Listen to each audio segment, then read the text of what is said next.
அமெரிக்க சியோனிச எதிரியின் எரிபொருளால் தகர்க்கப்பட்டிருந்த காசானில் உள்ள வரலாற்று சிறப்புமிக்க எஹியாபாத் பாலம் பழுது பார்க்கப்பட்டு புனரமைக்கப்பட்ட பின்னர் முதல் ரயில் கடந்து சென்றது.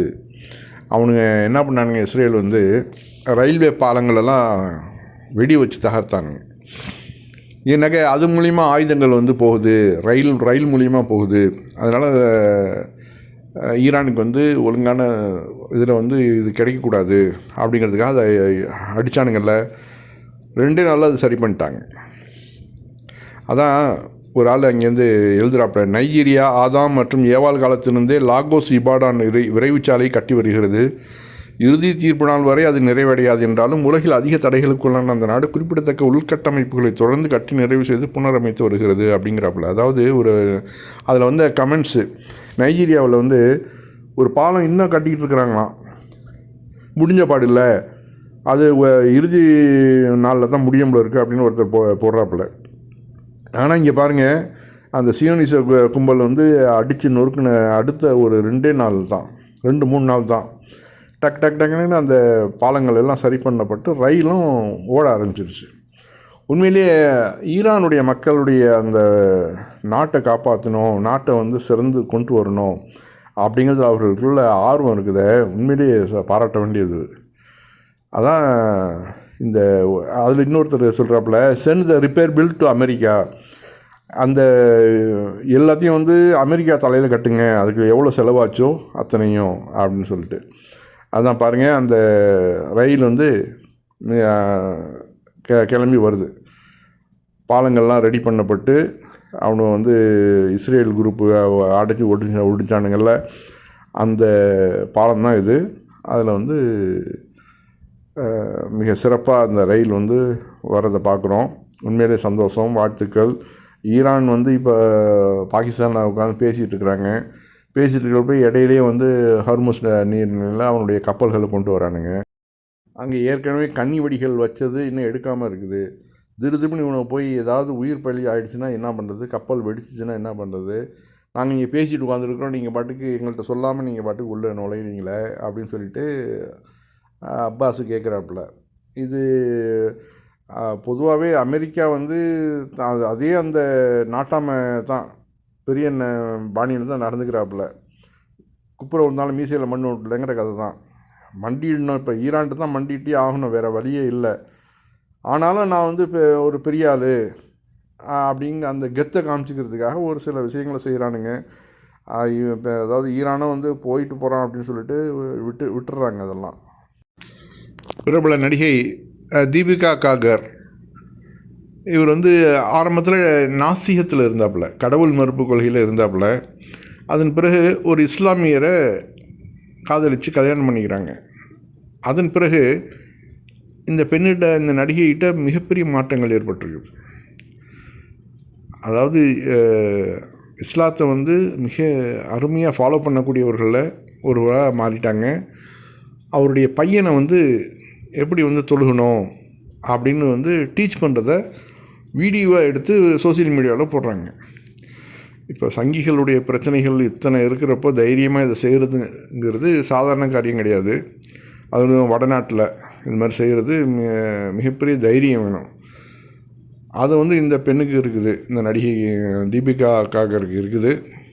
கண்டிப்பாக இந்த பையனை நல்லா ஒரு சிறந்த ஒரு முஸ்லீமாக மாற்றி கொண்டு வருவாங்கங்கிறது நம்ம பார்க்கும்போது தெரியுது. அதாவது பல தலைமுறைகளாக முஸ்லீமாக இருக்கக்கூடியவர்கள் கூட இந்த அளவு ஈடுபாட்டோடு இருக்க மாட்டேங்கிறாங்க. புதிதாக இஸ்லாத்தை ஏற்றவர்களுக்கு தான் அந்த அருமை தெரியுது. நம்ம பல தலைமுறைகளாக இருக்கிறதுனால இதோடைய பெருமை நமக்கு தெரிய மாட்டேங்குது. இந்த இஸ்லாத்தில் உள்ள சட்டத்திட்டங்கள், இஸ்லாம் எந்த அளவு பாருங்கள் எப்படி சொல்லி கொடுக்குறாங்க. अभी अल्लाह अल्लाह अल्लाह अल्लाह पढ़ो. नहीं बेटा, आप नमाज पढ़ रहे हो, चलो इधर खड़े हो. अभी सजदा करो, अल्लाहु अकबर. वापस सजदा करो, वापस सजदा करो, नीचे टच करो. सजदा नीचे टच करना होता है, नीचे टच करो सर, जल्दी. रूहान, आपको क्या दुआ चाहिए, अल्लाह से मांग लो जल्दी से. எப்படி சஜ்ஜிதா செய்யணும், அதாவது தலையை நெத்தியை நம்ம எப்படி அந்த இறைவனுக்கு தொழுகும்போது நம்ம நெத்தி எப்படி கொண்டு போய் வைக்கணும் அப்படிங்கிறதெல்லாம் அந்த சின்ன பிள்ளையிலேருந்தே கற்றுக் கொடுக்குறாங்க. அப்போது இவர்களுக்கும் அந்த ஆர்வம் இருக்கிறதுனால தான் செய்கிறாங்க. ரெண்டாவது, அவருடைய கணவர் வந்து ஒரு ஜபர்தஸ்திலாம் பண்ணல, நீ அவசியம் முஸ்லீமாக மாறணும் அப்படின்லாம் ஒரு கண்டிஷன்லாம் வைக்கல. அப்படி இருந்தும் அந்த பெண் வந்து வந்து இஸ்லாமிய மார்க்கம் சிறந்த மார்க்கம்னு தெரிஞ்சு அதை வந்து ஃபாலோ பண்ணுறாங்க. அவர் தன்னுடைய மகனையும் வந்து ஃபாலோ பண்ண சொல்லி ட்ரைனிங் கொடுக்குறாங்க. உண்மையிலேயே இது வந்து பாராட்டக்கூடிய விஷயம். இது வந்து சங்கிகள் கொஞ்சம் அங்கே வரக்கூடிய கமெண்ட்ஸுகள்லாம் நம்ம பார்க்க வேண்டியதாக இருந்துச்சு. இவன் வந்து அதில் ஒரு சங்கி சொல்கிறாப்புல, இவன் நாத்திகனாவில் இருந்தா இவளுக்கு எப்படி திடீர்னு இஸ்லாத்துக்கு மேலே எப்படி இப்போ பிரியம் வந்துச்சு அப்படின்னு சொல்லிட்டு நான் 4-5 கமெண்ட்ஸுகளை பார்த்தேன். இறைவன் நாடிட்டான், அவ்வளோதான், வேறு வழியே இல்லை. முக்கிய செய்தி: ஈரானின் மக்களை கொள்வதற்காக பில்லியன் கணக்கில் செலவழித்ததற்காக ட்ரம்பை நியூயார்க் நகர மேயர் ஜொஹ்ரான் மம்தானி கடுமையாக சாடியுள்ளார். இது வந்து ரொம்ப முக்கியமாக பார்க்கப்படுது.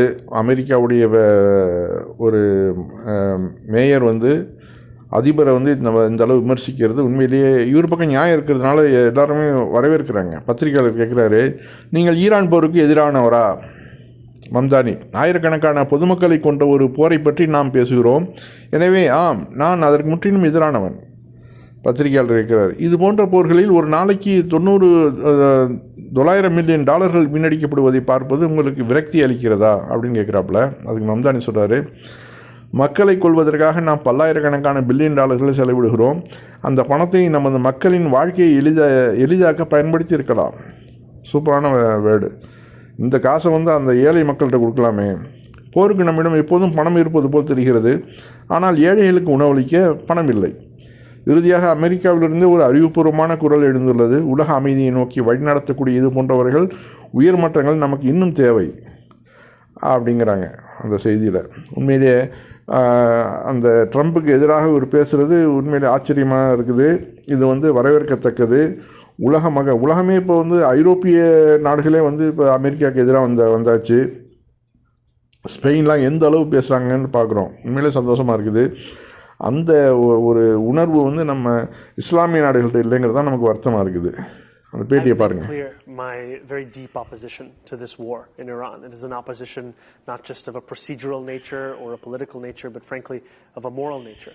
We are speaking about a war that has killed thousands of civilians, a war that is deeply unpopular across the city and across this country, not just because of what we are seeing it result in, but also because it is utilizing tens of billions of dollars to kill people, money that could otherwise be spent on making life easier for people across the city and this country.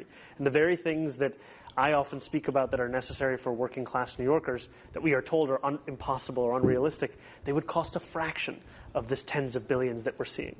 And does that frustrate you that you're watching this money, $900 million a day being spent on the war, where you have projects which cost much less that could make a huge difference? Does that frustrate you? I think it should frustrate all of us.